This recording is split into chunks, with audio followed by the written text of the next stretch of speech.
Chers amis, imaginez un instant ce qui se produirait si, au moment précis où un homme lève un chapelet bien haut pour le briser devant des centaines de personnes, la pièce entière se trouvait soudainement baignée d'une lumière qui n'appartient manifestement pas à ce monde. Ceci n'est pas une rumeur, ni une œuvre de fiction. Ce soir-là, dans un ancien entrepôt désaffecté en périphérie d'un village en Normandie, près de 200 personnes s'entassaient pour une assemblée de prière. L'air était lourd, saturé de l'odeur de la poussière, de la rouille et d'une attente fébrile. Ils étaient venus, poussés par une curiosité intense, car le leader du groupe, Stéphane, avait fait une promesse solennelle. Ce soir, je vous prouverai à tous que la prière du chapelet n'est qu'une répétition de mots sans signification, une sorte de gris-gris totalement inutile. Des murmures parcoururent la foule, un mélange d'enthousiasme militant et de curiosité morbide. Madame Monique, une femme d'un certain âge qui tenait un petit stand de crêpes au marché local, assise sur un banc au fond de la salle, chuchota à sa voisine, « Il paraît que Stéphane a apporté un grand chapelet en bois. Il va le casser devant tout le monde. » À quelques mètres de là, Lucas, un étudiant en première année, se tourna vers son ami, les yeux brillants d'une ferveur juvénile. « C'est génial! Comme ça, les catholiques de la paroisse de l'autre côté de la rue sauront enfin qui nous sommes et ce que nous défendons. » Sandrine, l'épouse de Stéphane, était assise au premier rang. Son regard était fixé sur son mari qui montait les quelques marches menant à la petite estrade en bois. Son cœur battait à tout rompre dans sa poitrine, un tambour assourdissant qui résonnait dans ses oreilles. D'un côté, une immense fierté la submergeait, son mari était un homme respecté, écouté, un leader pour tant de gens. De l'autre, une anxiété sourde lui nouait l'estomac, une appréhension face à l'inconnu, face à la violence du geste qu'il s'apprêtait à commettre. Leurs deux enfants, Léo, âgé de 12 ans, et sa petite sœur Chloé, de 8 ans, étaient assis à ses côtés, les yeux écarquillés d'admiration pour ce père qu'ils voyaient comme un prophète des temps modernes. Un tonnerre d'applaudissements secoua les murs métalliques de l'entrepôt lorsque Stéphane leva une Bible dans sa main gauche et un chapelet en bois sombre dans sa main droite. Sa voix, amplifiée par un modeste microphone, était forte et sans appel. « Mes frères et sœurs, ce soir, nous allons démasquer l'une des plus grandes superstitions de l'Église catholique, la prière du chapelet. Ceci, dit-il en secouant l'objet, n'est qu'un assemblage de perles de bois. Il n'a absolument aucun pouvoir. » Quelques rires fusèrent des premiers rangs, encourageants et complices. L'atmosphère, déjà tendue, devint électrique. Stéphane serra le chapelet plus fort dans son poing, ses jointures blanchissant sous l'effort. Il se préparait à le briser. Son regard flamboyant balayait l'assemblée, plein de défis. Des dizaines de paires d'yeux étaient rivés sur lui, attendant le moment de la preuve irréfutable. Mais au moment précis où il commença à tirer de toutes ses forces sur la chaîne du chapelet, quelque chose d'absolument impensable se produisit. Les néons blafards fixés aux poutres du plafond restaient allumés, grésillant comme à leur habitude. Pourtant, surgissant de nulle part, une autre lumière apparut. Douce, chaude, dorée, semblable aux premiers rayons du soleil matinal perçant un épais brouillard. Cette lumière enveloppa lentement toute la salle, non pas pour éblouir, mais pour apaiser et stupéfier. Elle ne projetait aucune ombre, semblant émaner de l'air lui-même. Simultanément, un parfum étrange mais profondément réconfortant se répandit. Il était doux comme un vin liquoreux, délicat comme le parfum d'un millier de roses fraîchement écloses, mêlé subtilement à l'odeur persistante de l'encens. Madame Monique sursauta légèrement sur son banc. « Mon Dieu, qu'est-ce que c'est que ce parfum ? Ça sent si bon !» murmura-t-elle, le nez en l'air. Les enfants qui, un instant plus tôt, chahutaient, devinrent soudainement silencieux, comme ensorcelés. Les musiciens qui grattaient nonchalamment leur guitare s'arrêtèrent net, leurs mains suspendues au-dessus des cordes. La musique s'éteignit d'un seul coup. Le silence. Un silence si total, si profond, que chacun pouvait entendre les battements affolés de son propre cœur. Sandrine sentit ses paumes devenir glacées. Elle se tourna vers Chloé et vit les yeux de sa fille grands ouverts, brillants de larmes qui ne coulaient pas. Dans un coin de la salle, un homme d'âge mûr se mit à trembler de tout son corps, ses lèvres murmurant des prières incohérentes. « Mais qu'est-ce qui se passe ici » balbutia-t-il pour lui-même. Puis, juste devant l'estrade en bois, là où la lumière était la plus intense, une silhouette commença à se matérialiser. Lentement, les contours d'une jeune femme apparurent. Son visage était d'une douceur infinie, ses longs cheveux noirs tombaient en cascade sur ses épaules. Un voile bleu azur, brodée de petites étoiles scintillantes, était drapée sur elle. Dans ses mains tendues, elle tenait un chapelet de cristal qui réfléchissait la lumière dorée comme une myriade de diamants. Son visage ne ressemblait à personne dans l'assemblée, et pourtant, il dégageait une familiarité si profonde qu'il ébranlait les cœurs jusqu'à leur fondement. La foule était figée, pétrifiée. Pas un son, pas un souffle n'osait troubler cette théophanie. Stéphane, sur son estrade, était comme une statue. Le chapelet en bois était toujours dans ses mains, intact. Son corps tout entier était parcouru de tremblements incontrôlables, non pas de peur, mais comme si une force invisible l'enveloppait, pressant son cœur jusqu'à le rendre impuissant. Les yeux de la femme se posèrent directement sur Stéphane, un regard d'un amour si profond, si miséricordieux, qu'il semblait transpercer son âme jusqu'à ses replis les plus secrets. Et à cet instant, une voix se fit entendre. Elle ne venait pas des haut-parleurs, ni d'une direction particulière. Elle semblait toucher directement le cœur de chaque personne. « Mon enfant, pourquoi t'opposes-tu à mon fils à travers ses propres enfants ? Ce chapelet n'est pas une vaine répétition de mots. C'est un chemin de prière qui ramène à Jésus. » La voix était douce, mais empreinte d'une autorité qui ne souffrait aucune contestation. « Prie ce chapelet pendant 9 jours, et tu comprendras sa vérité. » La salle bondée sembla soudain manquer d'air. Plusieurs personnes tombèrent à genoux, secouées de sanglots irrépressibles. D'autres murmuraient, terrifiés et émerveillés, « C'est un miracle. C'est la Vierge Marie.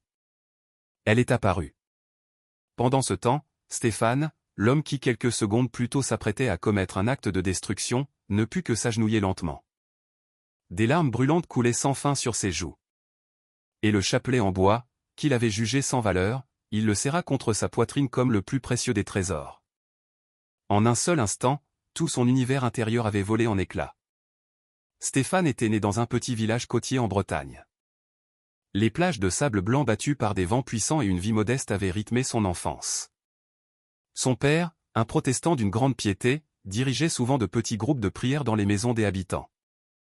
Dès son plus jeune âge, les oreilles de Stéphane s'étaient habituées à entendre la même litanie, répétée inlassablement, « Ces catholiques, ils ne font qu'adorer des statues. Leurs prières sont des répétitions mécaniques, sans aucun sens. Ils se sont égarés. » Ces paroles s'étaient implantées en lui comme des graines semées en secret dans son cœur. Chaque fois qu'il passait devant la petite église catholique du canton, voyant les fidèles avec leurs chapelets, priant dans la lumière du crépuscule, Stéphane ne pouvait s'empêcher d'éprouver un mépris silencieux. Ils sont comme des machines, marmonnait-il pour lui-même, répétant des mots qu'ils ne comprennent probablement même pas. Son village, bien que petit, n'était pas loin d'une vieille paroisse catholique. Le matin, les cloches de l'église sonnaient, appelant les fidèles à la messe. Le soir, des maisons environnantes s'élevait le murmure doux et rythmé de la prière du chapelet. Pour l'adolescent qu'était Stéphane, tout cela n'était pas de la beauté, mais une nuisance sonore, la manifestation d'une foi erronée. Un jour, il avait demandé à sa mère, « Maman, pourquoi est-ce qu'il récite toujours les mêmes prières? Ça sert vraiment à quelque chose ?» Sa mère avait simplement soupiré avant de répondre, « C'est leur croyance, mon fils. Mais nous savons que ce n'est qu'une tradition vide de sens. » À l'âge de 18 ans, après que sa famille eut déménagé pour le travail, Stéphane commença à se faire un nom en tant que jeune homme actif au sein d'un groupe de prière protestant en Normandie. Il était intelligent, mémorisait rapidement les versets de la Bible et était capable d'expliquer les Écritures avec un style de parole tranchant et plein d'assurance. Beaucoup de gens le louaient, ce garçon a un don. Le Seigneur l'utilisera pour de grandes choses. Peu à peu, on demanda à Stéphane de diriger des méditations dans de petites assemblées. Parfois dans le salon de ses parents, parfois chez d'autres membres de la communauté. Finalement, ils louèrent l'ancien entrepôt en périphérie du village comme lieu de rassemblement permanent. Dans chacune de ces interventions, Stéphane ne manquait presque jamais de glisser une pique acérée contre l'Église catholique.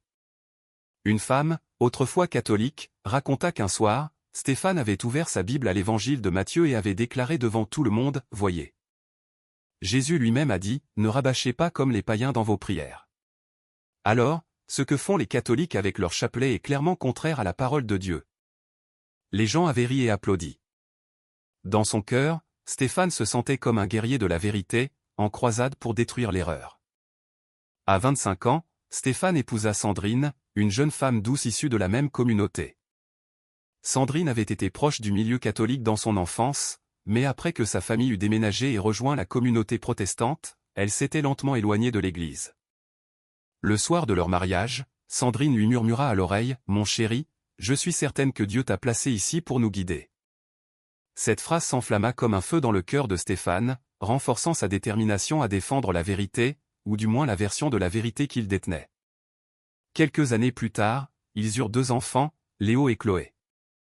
Dès leur plus jeune âge, Stéphane leur inculqua de se méfier des statues, des images saintes et de tout ce qui touchait au catholicisme.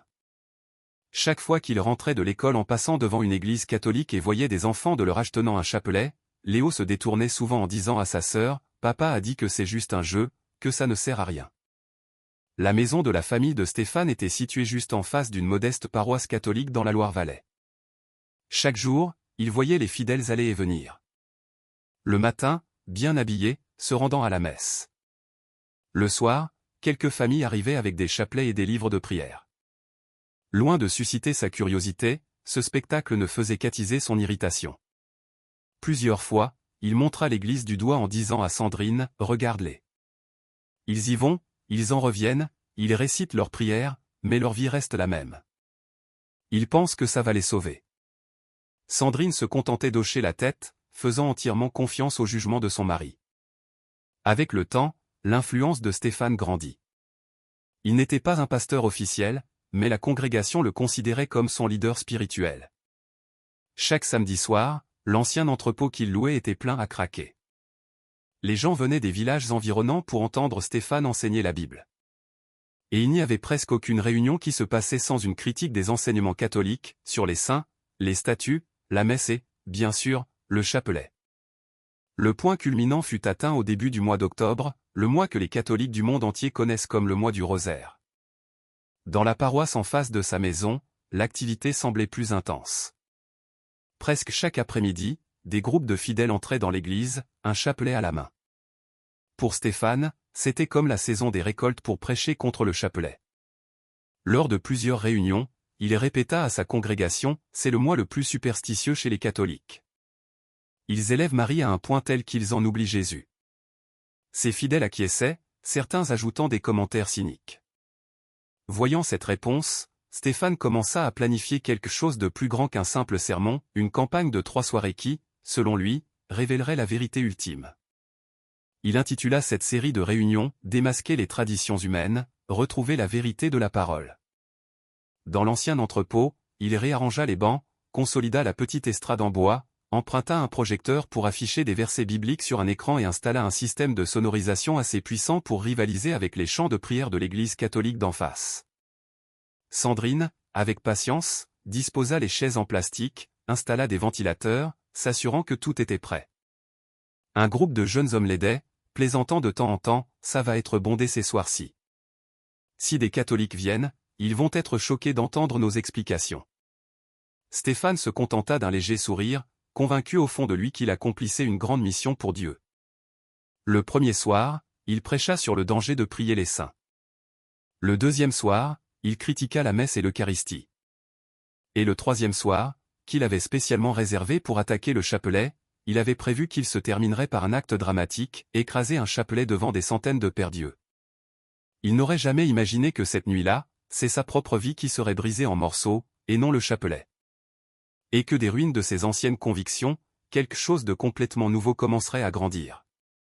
L'après-midi précédant cette troisième et fatidique soirée, Stéphane se promenait dans un marché local dans une petite ville française. Il cherchait quelque chose de parfait pour son acte, un chapelet qui avait l'air robuste, afin que lorsqu'il le briserait devant tout le monde, le bruit du craquement soit clair et symbolise la vacuité de la foi catholique. Dans l'un des stands vendant des articles religieux, son regard se posa sur un chapelet en bois de couleur brun foncé. Ses perles étaient rondes et solides, et le fil qui les reliait semblait résistant. Le vendeur, un homme d'âge mûr nommé Patrick, lui sourit aimablement en disant « C'est un beau chapelet, les fidèles l'achètent souvent pour prier. » Stéphane esquissa un sourire en coin, mais ses yeux étaient calculateurs. « Je le prends, mais pas pour prier. » Patrick fronça les sourcils, mais ne posa pas plus de questions. Stéphane paya, glissa le chapelet dans la poche de sa veste et s'éloigna, se sentant comme un héros portant son arme ultime. La nuit tomba. L'ancien entrepôt était bondé, encore plus que les 2 soirs précédents. La nouvelle que Stéphane allait faire quelque chose de spectaculaire s'était largement répandue. Certains étaient venus pleins d'enthousiasme, d'autres par pure curiosité. Même quelques catholiques de la paroisse d'en face occupaient les sièges du fond, voulant simplement voir ce que le leader du groupe protestant ferait d'un objet qui, pour eux, était si sacré. Stéphane apparut, d'un pas assuré. Les applaudissements remplirent l'espace. Sa voix résonna à travers le micro, « Ce soir, nous allons prouver que le chapelet n'est rien d'autre que des perles de bois sans pouvoir. » Ces paroles furent suivies d'applaudissements et de cris de « Amen » de la part de plusieurs fidèles. Stéphane fouilla dans sa poche et sortit le chapelet qu'il avait acheté. Les perles de bois s'entrechoquèrent doucement. Il le leva bien haut. « Ceci, mes frères et sœurs, n'est qu'une cordelette en bois. Elle ne peut sauver personne. » Il commença à exercer une pression sur la chaîne avec ses 2 mains. Tous les yeux étaient fixés sur lui, tous les souffles retenus. Et à cette seconde précise, tout changea. La lumière étrange apparut. Une couleur dorée et douce s'écoula de l'air vide, remplissant la pièce. C'était comme si un rideau vers un autre monde s'était entrouvert pour un instant.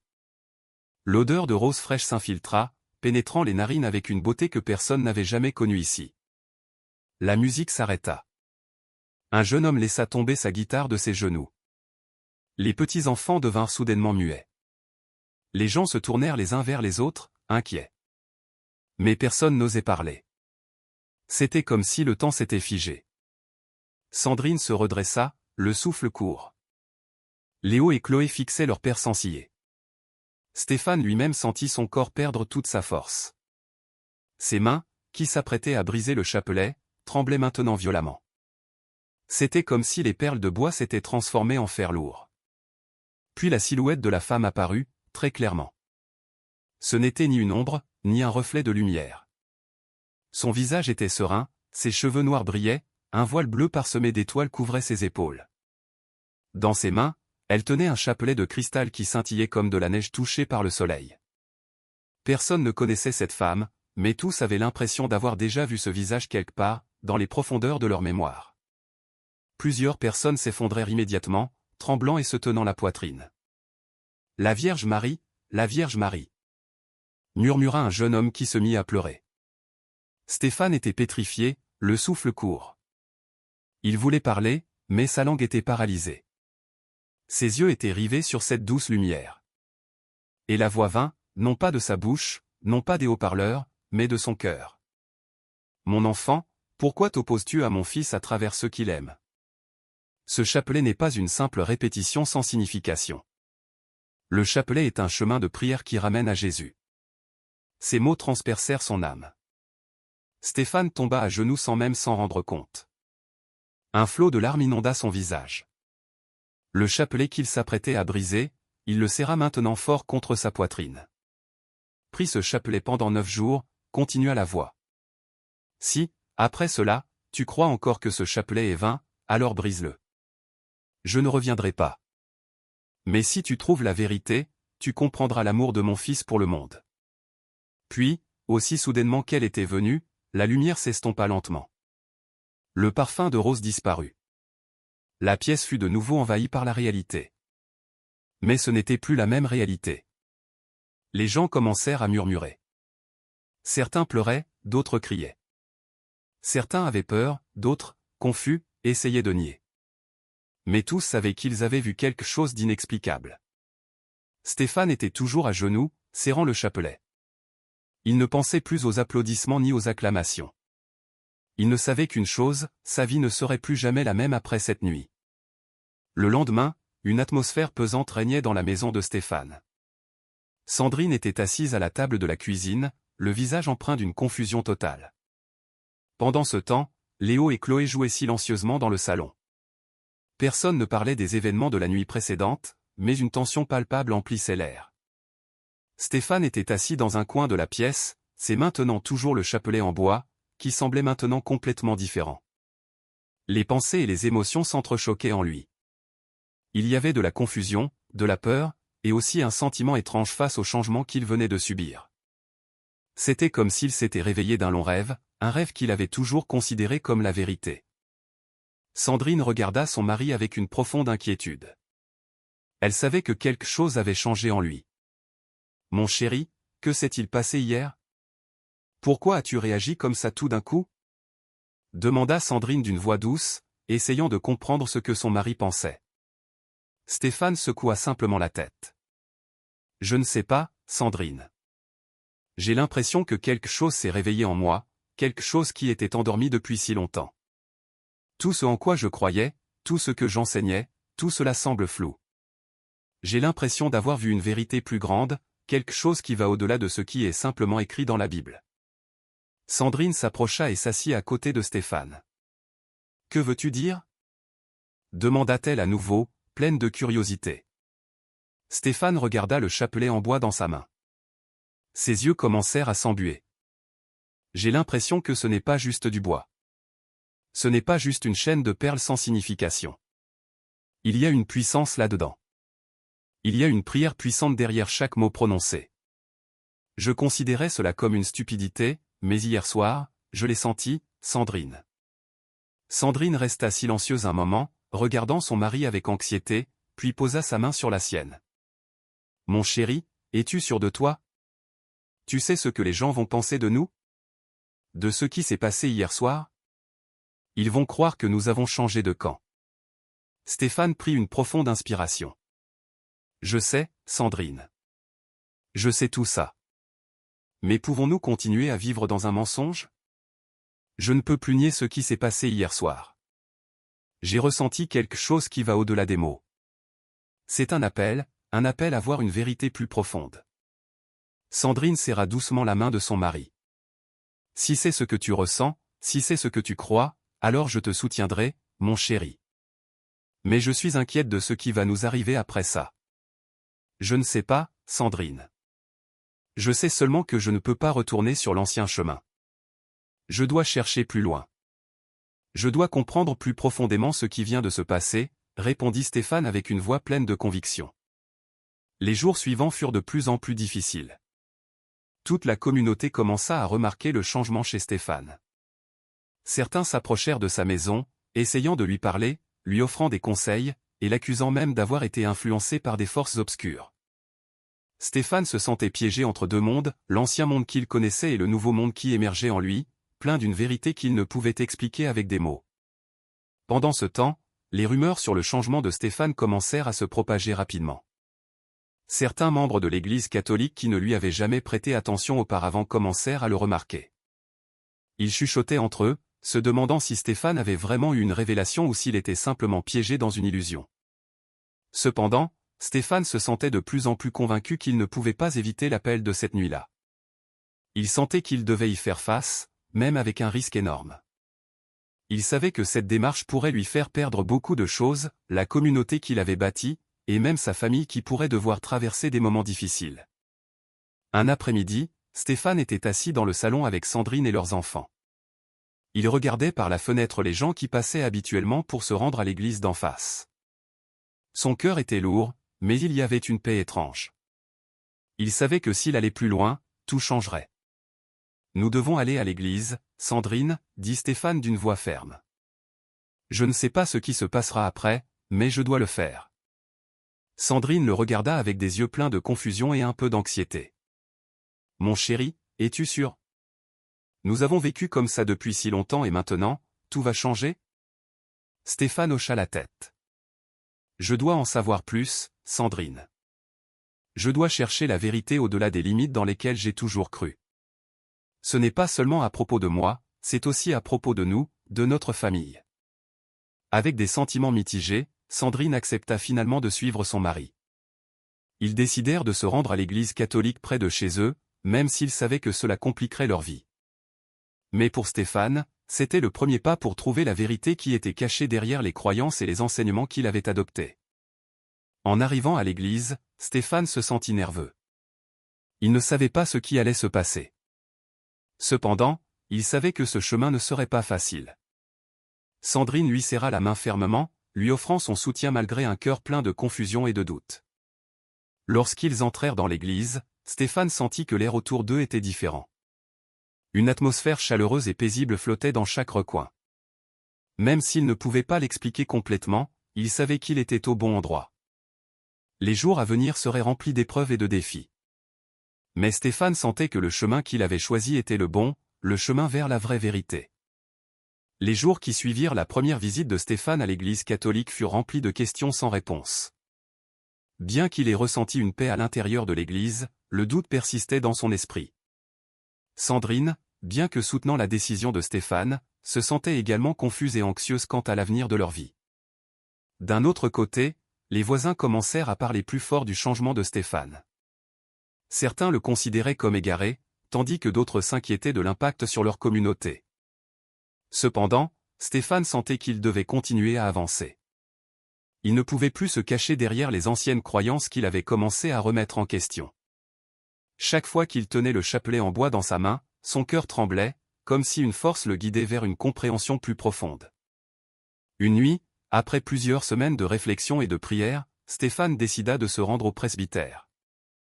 Il savait qu'il devait parler directement avec un chef spirituel qui pourrait lui donner une compréhension plus profonde des enseignements qu'il avait toujours considérés comme faux. Elle, bien qu'inquiète, laissa son mari partir, espérant qu'il trouverait ce qu'il cherchait. À l'église, il fut accueilli par le sourire chaleureux du père Jean, un prêtre qui servait dans cette paroisse depuis longtemps. Le père Jean ne semblait pas surpris de voir Stéphane, même s'il savait qu'il était l'un des leaders de la communauté protestante qui critiquait souvent les enseignements catholiques. « Bienvenue, Stéphane. Que puis-je faire pour vous ?» demanda le père Jean d'une voix douce mais attentive. Stéphane s'assit sur la chaise qui lui était offerte, évitant le regard du père Jean pendant un moment. Je suis confus, père. Je sais que cela peut paraître étrange, mais je sens qu'il y a quelque chose que je ne comprends pas dans mes propres croyances. Je veux en savoir plus sur le chapelet, sur cette prière que j'ai toujours considérée comme une sottise, dit Stéphane, sa voix tremblant légèrement. Le père Jean sourit avec sagesse et s'assit en face de Stéphane. Stéphane, tout le monde traverse des périodes de doute. Mais il n'y a rien de plus beau que de chercher la vérité avec un cœur ouvert. Le chapelet est une façon pour nous de nous rapprocher de Dieu, de nous souvenir de son amour à travers la vie de Marie. Cette prière ne consiste pas à répéter des mots, mais à méditer sur les mystères de la vie de Dieu et sur ce qu'il a fait pour l'humanité. Stéphane resta silencieux un instant, essayant de comprendre les mots du père Jean. Il sentait qu'il y avait quelque chose de différent dans cette explication. Il avait déjà entendu parler de la prière du chapelet, mais il l'avait toujours vue comme une routine vide qui n'apportait aucun changement. Cependant, les mots du prêtre lui ouvrirent les yeux du cœur. Il y avait quelque chose de plus profond que de simples mots répétés. « Que voulez-vous dire par les mystères de la vie de Dieu, Père ?» demanda Stéphane avec une grande attention. Le père Jean hocha la tête, comprenant parfaitement la question de Stéphane. Chaque partie de la prière du chapelet nous invite à méditer sur des moments importants de la vie de Jésus et de Marie, comme les mystères de la naissance, de la souffrance, de la résurrection et de la gloire. En priant le chapelet, nous ne répétons pas seulement des mots, nous entrons dans ces événements importants et laissons nos vies se connecter à l'œuvre salvatrice de Dieu. Stéphane sentit une paix étrange l'envahir en écoutant cette explication. Il sentait qu'il avait manqué quelque chose pendant tout ce temps. Il avait considéré le chapelet comme sans importance, mais il commençait maintenant à le voir comme un pont le reliant à Dieu et à son amour. « Puis-je essayer de prier le chapelet, Père ?» demanda Stéphane avec espoir. Le père Jean sourit doucement. « Bien sûr, Stéphane, cette prière est ouverte à tous ceux qui veulent se rapprocher de Dieu. Commençons par un mystère et si tu sens un changement dans ton cœur, tu pourras continuer. » Lentement, Stéphane prit le chapelet que lui tendait le père Jean et commença à suivre les étapes de la prière du chapelet. Pour la première fois de sa vie, il pria de tout son cœur, méditant sur chaque mystère mentionné. Chaque prière semblait si profonde, remplissant son cœur d'une paix qu'il n'avait jamais ressentie auparavant. Soudain, il sentit comme une force couler à travers chaque mot de prière qu'il prononçait, apportant une paix et une compréhension qu'il n'avait jamais expérimentée. Après avoir fini de prier, Stéphane resta assis en silence un moment, sentant le changement en lui. Il sentait qu'il n'avait pas seulement répété des mots, mais qu'il s'était véritablement uni au mystère de la vie de Dieu sur lesquels il méditait. Dans son cœur, il savait qu'il avait trouvé quelque chose de très précieux. « Merci, Père, » dit Stéphane d'une voix pleine de gratitude. « Je crois que je commence à comprendre. » Le père Jean sourit et hocha la tête. La prière du chapelet est un chemin pour approfondir notre foi. Puisse cette prière t'apporter une paix et une compréhension plus profonde dans ta vie, Stéphane. Stéphane sortit de l'église d'un pas plus léger. Il savait que son voyage était encore long, mais il avait maintenant une nouvelle conviction plus profonde. Il sentait que Dieu le guidait, lui apprenant à voir le monde d'une manière différente. Le chapelet n'était pas seulement une prière répétée, mais un pont vers l'amour infini de Dieu. De retour à la maison, Stéphane s'assit avec Sandrine et leurs enfants. Son visage paraissait plus calme, plein de paix. Sandrine vit le changement chez son mari et se sentit un peu soulagée. Elle savait que même si ce voyage n'était pas facile, Stéphane se dirigeait vers une vérité plus grande. « Mon chéri, te sens-tu mieux ?» demanda doucement Sandrine. Stéphane hocha la tête en souriant. « Je me sens plus calme, Sandrine. Je commence à comprendre beaucoup de choses. Je sais que ce ne sera pas facile, mais je crois que c'est la bonne démarche. » Cette nuit-là, la famille de Stéphane pria ensemble. Ils récitèrent la prière du chapelet avec beaucoup d'émotion, unissant leur cœur dans une prière qui les reliait à Dieu et à son amour infini. Plusieurs semaines s'écoulèrent, et le changement chez Stéphane devint de plus en plus évident. Il commença à passer plus de temps à prier et à méditer, essayant de trouver une compréhension plus profonde de sa foi naissante. Sandrine, bien que toujours anxieuse face à la réaction de leur communauté, commença à ressentir la tranquillité d'esprit de son mari. Bien que des doutes la tourmentaient encore, elle ne pouvait s'empêcher de ressentir une fierté et un espoir en voyant le changement positif chez Stéphane. Cependant, à l'extérieur de leur famille, de plus en plus de gens commencèrent à remarquer ce changement. Certains des anciens amis de Stéphane commencèrent à l'éviter, et beaucoup le regardaient avec scepticisme. Certains l'accusèrent même de s'être égaré dans une fausse doctrine. L'une des critiques les plus dures vint de son meilleur ami, Nicolas, qui le connaissait depuis l'enfance et avec qui il avait fondé leur communauté de prière. Un après-midi, Nicolas vint chez Stéphane. Son visage était tendu, rempli d'inquiétude. « Stéphane, je sais que tu essaies quelque chose de nouveau, mais je crains que tu ne te sois éloigné du droit chemin. Qu'est-ce qui t'arrive? Que ressens-tu? » « Ce n'est pas toi, » dit Nicolas d'un ton anxieux. Stéphane invita Nicolas à s'asseoir dans le salon. « Je sais que tu es inquiet, Nicolas. Je comprends, mais ce n'est pas quelque chose que je peux nier plus longtemps. Je sens qu'il y a quelque chose de plus grand que je veux comprendre, quelque chose de plus que ce que je croyais autrefois. Je sens que Dieu me guide pour chercher une vérité plus profonde. » Nicolas secoua la tête, confus et déçu. « Mais c'est le catholicisme, Stéphane, ce n'est pas la bonne doctrine. Je sais que tu es un homme bon et je ne veux pas te voir t'enfoncer davantage. Es-tu sûr que c'est le mieux? Qu'en est-il de ce que nous avons cru pendant tout ce temps? Pourquoi devrions-nous en douter? » Stéphane regarda son ami, essayant de choisir ses mots avec soin. « Nicolas, je ne doute pas de ma foi. Je cherche simplement un moyen de mieux comprendre Dieu. Je ne peux plus fermer les yeux sur ce que je ressens. Ce n'est pas seulement une question de doctrine ou de tradition. C'est une expérience personnelle qui m'a conduit à un endroit plus profond. Je ne peux pas l'ignorer. » Un silence s'installa. Nicolas avait du mal à accepter ce changement majeur dans la vie de son ami. Il savait très bien que ce n'était pas une mince affaire. Mais d'un autre côté, il réalisait aussi que ce que Stéphane vivait était une quête honnête et pleine de doutes. « Si c'est ce que tu ressens, je ne peux pas t'arrêter, » dit Nicolas à voix basse. « Mais je veux juste que tu saches que tu n'es pas seul.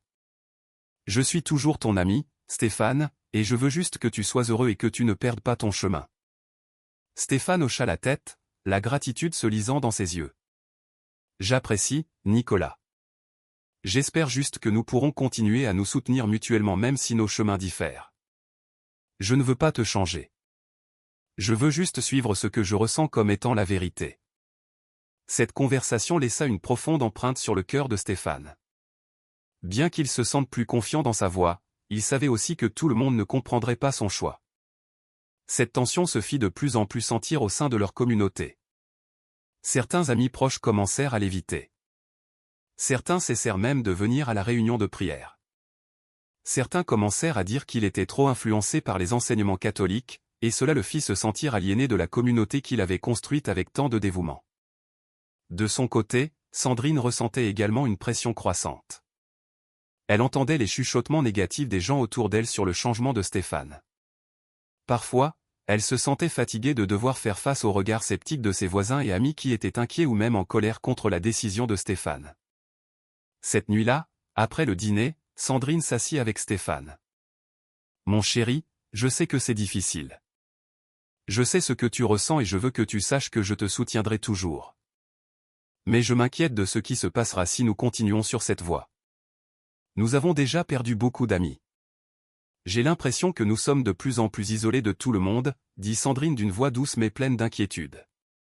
Stéphane regarda sa femme avec une profonde compréhension. Je sais, Sandrine. C'est lourd pour moi aussi, et je ne veux pas que nous soyons séparés des gens que nous aimons. Mais ce cœur ne peut pas mentir. Je sens que c'est le bon chemin, même si je sais que ce n'est pas facile. Je veux juste que tu saches que je ne laisserai rien de précieux nous être enlevé. Je veux que nous restions ensemble et je ferai de mon mieux pour garder cette famille forte. Sandrine hocha la tête, essayant de retenir les larmes qui menaçaient de couler. Je veux juste que tu sois heureux, mon chéri. Si c'est ce qui te rend heureux, je serai à tes côtés. J'ai juste peur que nous perdions tout, nos amis, notre famille. Même notre foi. Sandrine, je ne te perdrai pas. Je te promets que ce n'est pas la fin de tout. C'est juste le début de notre voyage pour nous rapprocher de Dieu, dit Stéphane avec une conviction sincère. Malgré les nombreux doutes et angoisses, Stéphane se sentait de plus en plus ferme dans sa décision. Il savait que le chemin qu'il avait choisi ne serait pas facile, mais il croyait que Dieu le guiderait. Il sentait qu'il commençait à mieux comprendre la signification de la prière du chapelet et pourquoi elle était si importante pour les catholiques. Cette prière était plus qu'un simple rituel, c'était un moyen de méditer sur la vie de Jésus et sur le chemin de la foi qui nous rapproche de lui. Leur vie ne serait plus jamais la même, mais Stéphane et Sandrine savaient qu'ils devaient continuer à marcher ensemble, se soutenant mutuellement à chaque étape de ce voyage difficile. Les semaines passèrent. Et bien que la vie de la famille de Stéphane soit devenue de plus en plus difficile, il ressentait une paix plus profonde dans son cœur. Il commença à suivre des cours de catéchisme à l'église, essayant de comprendre les enseignements qu'il avait si longtemps ignorés. Sandrine, bien qu'avec des sentiments mitigés, commença à soutenir son mari. Bien qu'il y ait eu des moments de doute, ils se rapprochèrent en tant que couple. Cependant, ce voyage n'a jamais été facile. Stéphane savait que beaucoup de gens observaient chacun de ses pas. Certains de ses amis qui lui étaient restés fidèles commencèrent à parler avec une grande inquiétude de ce en quoi il croyait maintenant. Certains l'accusèrent même d'être un apostat ou d'être trop influencé par de fausses doctrines. Malgré cela, il se sentait plus calme qu'auparavant. Il ne se sentait plus confus. Avec la foi qu'il adoptait, il se sentait plus clair sur ce que Dieu voulait lui enseigner. Un jour, alors que Stéphane rentrait de l'église, il rencontra un vieil homme qu'il ne connaissait pas. L'homme portait une simple veste marron et avait une apparence modeste. Cependant, il y avait quelque chose de très profond dans son regard. « Stéphane, n'est-ce pas ?» demanda l'homme d'une voix douce mais pleine de sens. Stéphane fut surpris et un peu confus car l'homme semblait connaître son nom. « Oui, c'est moi. »« Mais comment connaissez-vous mon nom ?» L'homme sourit et s'assit sur un banc public dans un parc communal près d'eux. « J'ai entendu parler de ton histoire, Stéphane. Ton voyage est très difficile, n'est-ce pas ? Tu marches vers une vérité plus grande. » Stéphane se sentit un peu mal à l'aise, mais il était aussi intéressé d'écouter. « Je ne sais pas ce que je cherche, monsieur Pierre. Tout cela est venu si profondément et soudainement, j'ai l'impression qu'il y a quelque chose de plus grand qui me dirige. » L'homme hocha lentement la tête.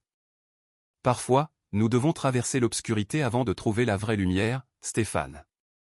Et parfois, nous devons être prêts à abandonner beaucoup de choses que nous considérons comme vraies pour trouver une vérité plus profonde. » Stéphane eut l'impression que ces mots le frappaient de plein fouet. Il se demanda, est-ce que c'est ce qui m'arrive?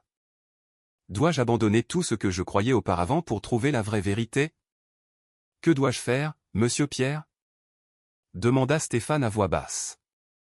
Je veux trouver le bon chemin, mais parfois je me sens coincé entre deux mondes très différents. L'homme sourit avec sagesse. Crois-moi, Stéphane, la vérité n'est pas toujours facile à trouver, mais elle est dans ton cœur. Ce n'est qu'avec un cœur sincère et humble que tu pourras voir cette vérité. Parfois, nous devons passer par de nombreuses épreuves pour parvenir à une véritable compréhension. Stéphane resta silencieux un moment, réfléchissant aux paroles du vieil homme. Il sentit une paix accompagner sa confusion. Peut-être devait-il vraiment traverser ces épreuves pour découvrir ce que Dieu voulait lui montrer. Il devait ouvrir son cœur et tout accepter avec humilité, même si ce n'était pas facile. Merci, monsieur Pierre. Je vais méditer sur vos paroles, dit Stéphane, un peu ému. L'homme hocha lentement la tête. Souviens-toi, Stéphane, que chaque pas que tu fais, Dieu est toujours là. Ton chemin est peut-être plein de défis, mais crois-moi, Dieu ne t'abandonnera pas. Après avoir parlé encore un peu, l'homme se leva et s'éloigna, laissant Stéphane avec de nombreuses questions dans son cœur. Cependant, un sentiment de paix vint après cette rencontre. Stéphane sentit que le chemin qu'il avait choisi, bien que plein de difficultés, était le bon. Il devait continuer à marcher, même s'il savait que ce voyage pourrait tout changer. Le soir, avec Sandrine et les enfants, Stéphane réfléchit.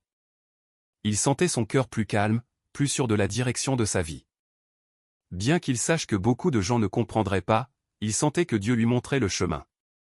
La prière du chapelet, qu'il considérait autrefois comme une simple répétition de mots, était devenue un moyen de se rapprocher de Dieu, de méditer sur la vie de Jésus et de trouver une paix véritable.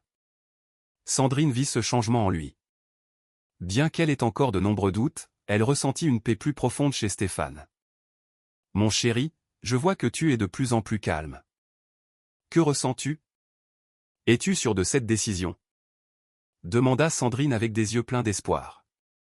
Stéphane sourit et prit la main de Sandrine. « Je ne sais pas où ce chemin nous mènera, Sandrine. Mais je sais une chose. Nous ne nous tromperons jamais si nous suivons notre cœur et cherchons la vérité avec sincérité. Je me sens plus proche de Dieu maintenant. Je me sens plus béni. » Cette nuit-là, ils prièrent ensemble, bénis par un sentiment de gratitude et de paix. Bien que le monde autour d'eux soit plein de questions et de critiques, Stéphane sentait qu'il marchait sur le bon chemin. Il ne savait pas ce que l'avenir lui réservait, mais il était certain que Dieu était toujours à leur côté, les guidant vers la vérité éternelle.